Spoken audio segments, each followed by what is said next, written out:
বন্ধুরা, আজ আমরা যেই চরটিতে যাব আমরা আরেকটি রাস্তা ধরে যাব। আজ এটি হলো ঢাকা থেকে আসার যে রাস্তা, আর এটি হলো ঢাকা থেকে এসে যে মুন্সিগঞ্জ বালিগাঁওর দিকে যায় সেই রাস্তাটা। আর আমরা যেখানে আছি সেটা হলো মুন্সিগঞ্জের লোহজংয়ের ঘোড়াদুর।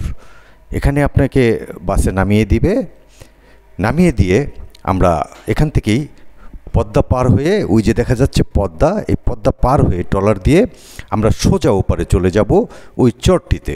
সেই চরটিতে হলো আজ ঘুরে ঘুরে আপনাদেরকে অনেক কিছু দেখানোর চেষ্টা করব। এখান থেকে ট্রলার যোগে আমরা যাব। আগে এখান থেকেই ট্রলার ছাড়তো, কিন্তু এখন বর্তমানে ট্রলারগুলো একটু অন্য জায়গা থেকে ছাড়ছে, সেটাও আপনাকে আমি দেখাবো। আপনার ভাড়া নেবে 40 টাকা এখান থেকে পার হয়ে। ওই যে দেখা যাচ্ছে না ধুধু করছে, সেটাই একসময় ওখানে পদ্মা রিসোর্ট ছিল, এখন সেটা পদ্মায় ভেঙে গেছে। আপনি এখানে আসলে খুব সুন্দর সুন্দর দৃশ্য দেখতে পাবেন। এই যে আমি এখন যেদিক দিয়ে যাচ্ছি সেদিক দিয়ে আজ ট্রলারটা যাবে। এখানে ট্রলার ভাড়া 40 টাকা। ওই যে মাঝখানে যে ট্রলারটি দেখা যাচ্ছে, এই ট্রলারটি দিয়ে আজকে যাব আমরা। সবাই এখানে গ্রাম থেকে মানে চর থেকে টমেটো, মরিচ এগুলো বিক্রি করার জন্য এই লোহজং বাজারে এসেছিল এখানে বিক্রি করার জন্য। আর বিক্রি করে সবাই চলে যাচ্ছে বাড়ির দিকে, আমিও তাদের সাথে যাচ্ছি। আপনারা ট্রলারে দেখতে পাচ্ছেন অনেক মাল সামান, সেগুলো নিয়ে তারা বাড়ি ফিরছে। তার পাশেই দেখতে পেলাম একটি ভোট, সেখানে ঘোরা যায়, পিকনিক ভোট। তো এখানে এসে পড়েছে এই মৌসুমে, আবার বর্ষা মৌসুমে ওখানে চলে যাবে ওই। আজ এখানে এসে আমরা অনেক কিছুই জানতে পারলাম যে এই পদ্মা নদী ভাঙতে ভাঙতে একবার অনেক দূর চলে যায়, আবার চর পড়তে পড়তে অনেক কাছে এসে পড়ে। অনেকে বসে বসে ওখানে কত বিক্রি করলো, কত লস হলো, সেই ব্যাপারে আলাপচারিতা চালাচ্ছে। আর এই যে আমরা পদ্মার পাড়ে এখন চরে এসে পৌঁছালাম। ট্রলার থেকে নামলাম, নেমেই একটি ট্রলিতে করে আজ যাব। ট্রলিটা স্টার্ট নিচ্ছে। বন্ধুরা, এই ট্রলিতে করে যাওয়ার একটি মজাই আলাদা, কারণ চরের ভিতরে ট্রলি আমি জানি অনেক হাঁটতে হয় চরে। আজ যে ট্রলিতে করে যাব, এই যে ট্রলিতে উঠে বসলাম, বসে এখন ট্রলিটা চলবে। আপনাদেরকে ঘুরে ঘুরে অনেক কিছুই দেখাবো। আর যার সাথে আলাপ করব উনি একজন খুব ভালো মনের মানুষ এবং তার অনেক অভিজ্ঞতা চরের, সেই তার অভিজ্ঞতাগুলি আজ আমরা শোনার চেষ্টা করব। বন্ধুরা, আমি যেই ট্রলিতে বসে রয়েছি যেতে খুব ভালো লাগছে। যে ড্রাইভার সাহেব ইনি হলেন রুবেল ভাই। ওখানে রুবেল ভাই এই ট্রলিটা চালায়, ওখানে মাল পরিবহন করেন, মানুষ পরিবহন করেন। আমরা ফারুক মাতবরের গ্রামে এসে পড়লাম। চরের এই চরটার নাম হলো ফারুক মাতবরের গ্রাম, ফারুক মাতবরের চর। এখানে কিন্তু অনেক বাড়িঘর আছে, প্রায় 80 থেকে 90টা পরিবার এখানে থাকে। তাদের মুন্সিগঞ্জের ওপারেও বাড়ি আছে লোহজংয়ের দিকে। আর এখানে থাকে তারা গরু পালন করে। গরু পালন করার জন্য এখানে থাকে প্রতিটা ঘরে 10টা 15টা 20টা করে গরু আছে। তারা গরু দিয়ে অনেক স্বাবলম্বী হয়েছেন এখানে। আর গরু পালন করা অনেক লাভবান, সেটা আমি তাদের সাথে কথা বলে জেনেছি। আর গরু পালন করে তারা বাৎসরিক চাহিদা মিঠাই, এখান থেকে দুধ বিক্রি করে লোহজং নিয়ে তারা পাল্লা করে দুধ নিয়ে যায়। আমি কিছুক্ষণের মধ্যেই বন্ধুরা এখানে এসে পড়লাম। আমরা ওই আমার কাঙ্ক্ষিত যেই ভদ্রলোকটি আছেন চরে, তার সাথে একটু কথা বলবো। আপনারা আমাদের সাথেই থাকুন। আসসালামু আলাইকুম ভাই। ওয়ালাইকুম আসসালাম ভাই। ভালো আছেন? আলহামদুলিল্লাহ। ভাইয়ের নামটা যদি একটু বলেন। আমার নাম মোহাম্মদ লিটন কোত্তাল। লিটন কোত্তাল ভাই। এই যে আমরা যেই চরটায় আছি, এই চরটার নাম কি ভাইয়া? এই চরটা মানে এক একটা মুজার নাম তো এক একটা, কিন্তু এই চরটা চলে যার নামে, জি, এর নাম হলো মরহুম আব্দুল হামিদ মাতবর। তিনি নাই, এখন তার বড় ছেলে আছে আব্দুল ফারুক মাতবর সাহেব। ফারুক মাতবর সাহেব এখন দেখভাল করেন ফারুক মাতবর সাহেবই। ফারুক মাতবর সাহেব অনেক ভালো মানুষ, আমি শুনছি। ওই লোহজং তার বাড়ি। আর ছোট ভাই আছে, ছোট ভাই মানে শাহাবুদ্দিন মাতবর। শাহাবুদ্দিন মাতবর দেখাশোনা করে নাকি? আচ্ছা, শাহাবুদ্দিন মাতবর খুব ভালো মানুষ, তারা ওই লোহজং থাকে। এখন কথা হইলো কোনটা, যে কৃষিকাজের সাথে তো জড়িত আছেন বোধহয়। জি। এবার কি ফসল করছেন? এবার আমি এক কানি মতো ধনিয়া করছি। আচ্ছা আচ্ছা। 3 কানি মতো সরিষা আছে। আচ্ছা। কলি আছে সোয়াকানির মতো করছে। 6 বিঘা। আচ্ছা, এই ধনিয়া যে বুনছেন, ধনিয়া কি পাতা বিক্রি করেন নাকি গাছ? না, আমি পাতা বিক্রি করি না, আমি হলো যে ধনিয়া, গোটা ধনিয়া বিছনের লেগে। বিছনের জন্য এখন তো এবার তো বিছন ধনিয়া 200 টাকা করে কেজি চলে গেছে, তাই না? কেজি না বুনছি আমরা, বুনছেন? খেতে বুনছি। হ্যাঁ, তাই এখন হাঁটি আমরা 200 টাকা কেজি বুনছেন এই না? তো এখন এই যে 200 টাকা কেজি যে বুনছেন, আপনি যখন উঠাবেন তখন কিরকম দাম পাবেন? এখন ওই টাইমে ভাই দেখা যাচ্ছে 5,000 টাকা থাকতে পারে মন, হ্যাঁ, আবার 6,000 টাকা থাকতে পারে 150 টাকা কেজি, এরকম হয়, এরকম হয়। গ্যাসে বার কি করছিলেন আপনি? জি আমি গ্যাস করছিলাম, কিন্তু ধনিয়াটা করি ধইনা করেন নাই, কি করছিলেন গ্যাসে? সরিষা করছিলাম, কলই সরষে কেমন হয়েছিল আবাদ? সরিষা গত বছর পাইতে হয়নি। হয় নাই, ওই যে খরায় নাকি নষ্ট হয়ে গেছিল সরষে, কিন্তু এবার কিন্তু সরষে বাম্পার হয়েছে। এবছর ইনশাআল্লাহ ভালো, আবার দামও ভালো। দাম এই সোয়াবিনের সাথে বা সরষের তেলের সাথে হলো আমাদের এই যে সরষের দামটা, আচ্ছা আচ্ছা আচ্ছা, ওঠানামা করে। এবছর হলো সোয়াবিন তেলের দামটা ভালো বেশি, হ্যাঁ, সরষের দামটা আর কি বেশি পাওয়া যাবে। বেশি। আর সরষে তো দেখলাম এই প্রচুর সরষে হয়েছে, এবার সরষেটা বোধহয় একটু ভালো পাবেন না? হ্যাঁ, আর ইনশাআল্লাহ দামটাও বোধহয় ভালো পাওয়ার আশা আছে। এবছর আর কি আমরা দেখা যায় যে আমরা ব্যবসা আছে আর কি। কিন্তু এই পেঁয়াজের সম্ভবত লস, পেঁয়াজে, আলুতে এগুলো আর কি একটু লস যাবে এবার। লস মানে মোটামুটি। আর টমেটো, টমেটোটা ভালো আছে, এতদিন টমেটো ভালো বিক্রি হয়েছে, এখন তো শেষ সময় একটু কমই যায়, কম। কমই যায়। আচ্ছা, এই আপনি আপনার জীবনে সবচেয়ে বেশি ফসল পাইছিলেন কোন সময়? বেশি ফসল পাইছিলাম আরো অনেক আগে, মানে আমি ছোট ছিলাম, জি। আব্বার সাথে ছিলাম তো, আচ্ছা আচ্ছা, ওই টাইমে বেশি পাইছিলাম। আপনার আব্বাও কি গৃহস্থীর কাজ করছে? আসছিল, কিন্তু এখন আমার আব্বার নাই। আচ্ছা আচ্ছা, কিন্তু এখন ওই টাইমে আমরা 6 ভাই এক সংসারে ছিলাম, যদি ওই টাইমে পেতাম 100 মন, জি। এখন 6 ভাই যদি আমরা 50 মন করে পাই, তাও তো পাই 300 মন। এখন সংসার তো ভাগ হয়ে গেছে, এখন আল্লাহর মতে ওই হিসাবে এখন আল্লাহতে ভালো। বেশি আচ্ছা আচ্ছা ভালো। আচ্ছা আচ্ছা। আপনার বাবা মারা গেছে কতদিন হয়? আমার আব্বা মারা গেছে প্রায় তো 17-18 বছর। কেমন ছিল আপনার বাবা? আমার আব্বা তো আল্লাহর রহমতে একটা বড় মনের মানুষ ছিল, যারা না এর সাথে চলাফেরা করছে তার তো আলাদা প্রশংসা করে। কিন্তু আমার আব্বা তো যে আগে যে বড় নৌকা ছিল না, জি গাড়ি করে, জি জি, বড় নৌকা যে গুন দিয়ে টানতো, যে গুণ দিয়ে যে হ্যাঁ, টানতো, জি জি, ওই নৌকা ছিল আমার। আচ্ছা আচ্ছা, ধানের টিপ, চাউলের টিপ, আমের টিপ, ওই যে বরিশাল থেকে গাছের টিপ, জি। পাড়ি, ওখান থেকে এইসব আর কি টিপ। আচ্ছা আচ্ছা, এর কি হয়ে গেল, নৌকাগুলো চলে গেল, তখন বিক্রি করে গেল, তখন কৃষিকাজে জড় হয়ে গেল। এই আপনার আমার মা মারা গেছিল খুব বহু আগে, আমরা ছোট থাকতে, যেমন লোহজং থানা বা দিগুলি বাজার ছিল, এয়ারপোর্ট ছিল বহু আগে, 91, তাই 91তে আমার মা মারা গেছে। আমার একটা ছোট ভাই থেকে গেছিল, কি ছিল?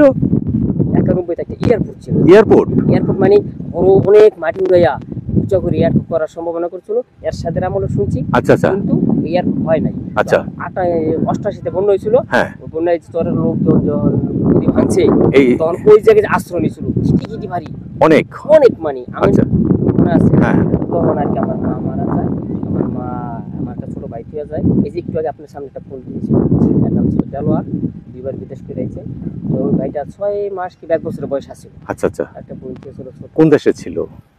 প্রথম ছিল মালয়েশিয়া, আচ্ছা, পরে ছিল দুবাই। আমার এক ভাই দুবাই আছে, ব্যবসা করে, গাড়ির ব্যবসা। আচ্ছা আচ্ছা। আপনার মা আগে মারা গেছে না বাবা আগে মারা গেছে?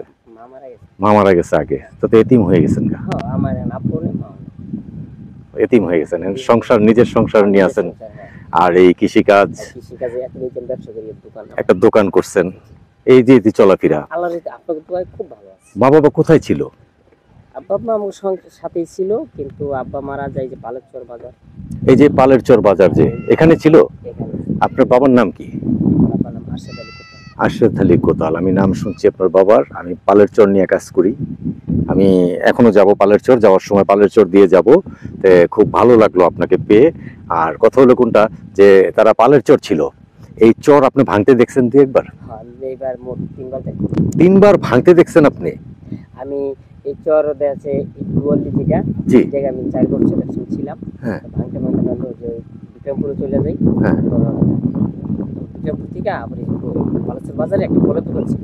আচ্ছা, ফলের দোকানটা আমি 3 বছর হয়। হ্যাঁ, আমার বড় জামাই সে কলের মিস্ত্রি। জি জি, এখন আমার নিজ ভাই বা হ্যাঁ, আমার বড় ভাই, চাচাতো ভাই আছে, কল বসায় হ্যাঁ, মানে এরা আমাকে ভাইগো মানে আমার বোনিয়া সবারে মিস্ত্রি বানাই দিছে। বানাই দিছে। আচ্ছা আচ্ছা, তখন এই জায়গায় আমার এক মামা ছিল, বললো কি এই জায়গায় অনেক অনুভূতি হইতেছে, জনাইতেছে, সবার তো কল লাগে, নতুন কল বিক্রি পুরান কল গাছ। কারণ আমি বিক্রমপুরে আমার বোন জামাই আর আমার ভাইয়ে, পরে আমাকে যে কলি কি আমি ওই জায়গায় ভালো চলাফেরা করতে ভালো হইব। আচ্ছা, আমাকে বাড়ি ঘরও লই আই। এখানে এসে পড়ছেন। এটা কত সালে? পালের চরে চলে গেছেন তখন? প্রায় 94-96। 94-96 তে পালের চলে চলে যান। আর 98 থেকে এই চর একবার ভাঙলো। আমি এই সামনে আসতেছি, তখন আমি আসলাম। আমি পড়ালেখা করতাম মাদ্রাসায়। আচ্ছা আচ্ছা আচ্ছা। দারুস ইসলামিয়া মাদ্রাসা। কোন পর্যন্ত পড়ালেখা করছেন? আমি ওইখানে ক্লাস 3 পর্যন্ত। আচ্ছা আচ্ছা। পড়ার পরে পালচর এলাম, পালচর থেকে আমি ভর্তি হলাম মাতবর কান্দি, বুঝুদ্দিন মাতবর কান্দি। হ্যাঁ, ফারুক মাতবরের দাদা বুঝুদ্দিন। জি জি জি। তারপরে তখন আর কি আমি পড়ালেখা করি, আর যে ভাইয়েরা বোন দুলা ভাই কলের কাজ করে। আচ্ছা আচ্ছা। তখন এই কলের কাজ করে আস্তে আস্তে যেন এবার ভাঙা দিল, এবার বন্ধ হয়ে গেল। হ্যাঁ, তখন এই 98-তে ভাঙলো। আচ্ছা ভাঙার পর আমরা বিক্রমপুর চলে গেলাম। আচ্ছা। যাওয়ার পরে বিক্রমপুর জানি চরে আসলাম, ওই যে লোহজঙ্গের সামনে যে চরটা ছিল পদ্মার জি জি জি, পদ্মা রিসোর্ট ছিল এক সময়। হ্যাঁ, পদ্মা রিসোর্টের সামনে যেমন আমি এই যে ফারুক মাতবর বাড়ি ছিল। আচ্ছা, এই পদ্মা রিসোর্টটা কে দিছিল? পদ্মা রিসোর্টটা দিছিল আমি শুনছি, যে আমি পুরো সরাসরি জানি না। তারপরে আমি মানে শোনা কথা যেটা, যে লুটু ব্যাপারী, ফুকু ব্যাপারী। হ্যাঁ হ্যাঁ, ফুকু ব্যাপারী এরা দিছিল। আচ্ছা, তারপরে আপনার কথায় আসি। হ্যাঁ, তারপরে এই আমি যে মাতবর বাড়ির ঘাটায় যে দোকানটা, ওই দোকানটা আমি দিই। আচ্ছা, আল্লাহর মতে এক খুঁটিতে 18 বছর দোকান দিই। 18 বছর? তখন তো অনেক ছোট বয়স ছিল। আমার বয়সে এই আমার জীবনে এই সবচেয়ে বেশি এক জায়গায় বসবাস করা। কি দোকান দিলেন? এই আমার দোকানে মুদি, ডিজেল, চাল ইত্যাদি, সার, ওষুধ সব। মাশাআল্লাহ, সবই পাওয়া যায়। বিকাশ এজেন্ট ছিলাম আমি। আচ্ছা আচ্ছা। সে আমার কাছে গ্রামীণ বাংলা লিঙ্ক আইটোবা ছিল। এই চরে? সব। তা তো আপনি চরে শহরের মতো সেবা দিচ্ছেন সবাইকে। আমি সব ইত্যাদি দিব। আচ্ছা, যাই হোক, আপনি তো ভালো আছেন তাহলে। ইনশাআল্লাহ এখন আমি যে দোকান করি একই অবস্থা। আচ্ছা আচ্ছা আচ্ছা। আমি এবং পোলাপানের সিরাপটা পর্যন্ত বেশি, যেমন ঠান্ডা লাগলে না পা এইস ফাস্ট, যেগুলো মানে দোকানে গেলে পাওয়া যায় আর কি সচরাচর। এটা জানা আছে যে এই কাজ করে। আচ্ছা, আমি ডাক্তার না, কিন্তু তারপর মূর্খ সচেতন। আচ্ছা আচ্ছা। আর এই চরে মাতবর কান্দি যে পড়ালেখা কইরা, তারপর আমি ভাই যে আমার উস্তাদ ছিল আব্দুল হামিদ, এই যে আবুল কালাম আজাদ। হ্যাঁ, এখন এই যে বরকত মাতবরের বাপে। আচ্ছা আচ্ছা আচ্ছা আচ্ছা। এরপর আমি ওইকে 5 পাস কইরা, তারপর আমি দরিকান্দি আব্দুল গনি উচ্চ বিদ্যালয়ে 8 পাস করি। আচ্ছা আচ্ছা আচ্ছা আচ্ছা। তারপরে আমি পর্যন্ত এরপর এই যে বিদেশ যাইতে বহুবার চেষ্টা করছি। কোন দেশে? অনেক জায়গায় যেতে চেষ্টা করছি, মানে কপালে লেখা হয় নাই। মানে আমার টাকা দিয়ে আল্লাহর রহমত, আমার ভাই বোনিয়া, মানে বিষয় যে আমার ছোট ভাইয়ের মধ্যে বড় বাড়ি পাঠাইছি। আচ্ছা, এই বোনিয়া গেছে দিছি, সবার টাকা দিয়ে আমি সহযোগিতা করছি। ইনশাআল্লাহ আমার বাড়ি হয় নাই। যাক, সেটা আল্লাহ তাআলা আপনার ভাগ্যে লেখে নাই, কিন্তু আপনার মাধ্যমে অনেকে তো উঠছে।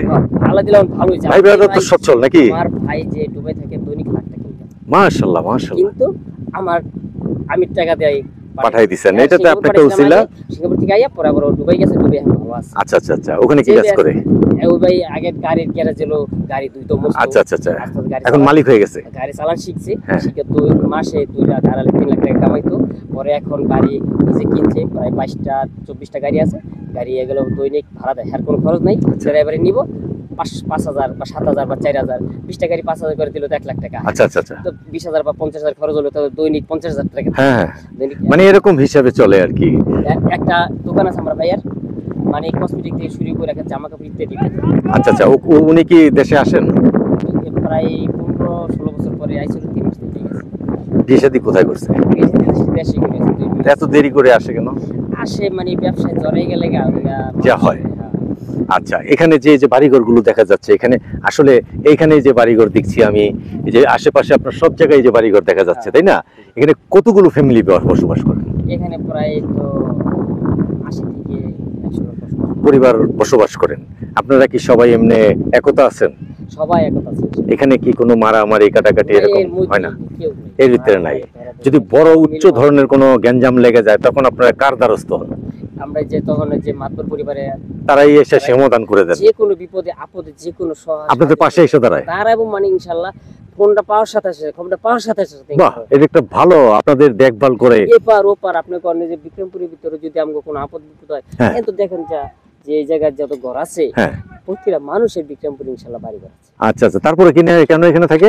এখানে থাকি রে আমাদের একটা ব্যবসা। আচ্ছা আচ্ছা। আমি 13 বছর আমার বাড়িতে ছিলাম, মাতবর বাড়ির সাথে আমাকে বাড়ি, কিন্তু ওইখানে আমার ঘর দুয়ার ইত্যাদি সব। আচ্ছা। তো কিন্তু 13 বছর ছিলাম, চেষ্টা করতাম ব্যবসা দেওয়ার জন্য, কিন্তু একটা পজিশন পাইলে, মানে একটা দোকান পাই না, আর দোকান পাইলে ভালো একটা পজিশন। আচ্ছা আচ্ছা। এই জন্য আমি একটা ব্যবসা 10 লাখ টাকা 20-15 লাখ টাকা চালান খাটাই মুখ।